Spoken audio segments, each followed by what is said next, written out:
மலரு கிட்ட ஈஸ்வரி பணத்தை கொடுக்குறாங்க.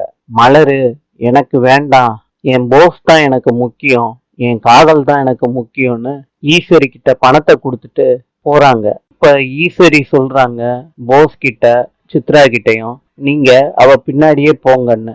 அவங்களும் மலர் பின்னாடியே போறாங்க. ஈஸ்வரி ஜன்னல்ல நின்னுக்கிட்டு, நான் இவ்வளவு சொல்லியும் என் பிள்ளைய நீ மறக்க மாட்டேன்னு சொல்றல்ல, நான் இந்த நிமிஷமே செத்து போறேன், என்னைய கொன்னுட்டு நீங்க எல்லாம் சந்தோஷமா இருங்கன்னு ஈஸ்வரி சொல்லிட்டு ஃபேன்ல சேலையை கட்டிட்டு தூக்கு மாட்டிக்க ட்ரை பண்றாங்க.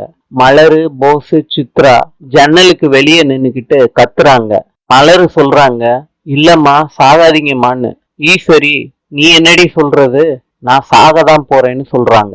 அப்புறம் வேற வழி இல்லாம மிரட்டலுக்கு பயந்து மலரு சொல்றாங்க, போஸ் விஷயத்தை பத்தி நான் வீட்டுல யாருக்கிட்டையும் சொல்லல அப்படின்னு சொல்லிடுறாங்க.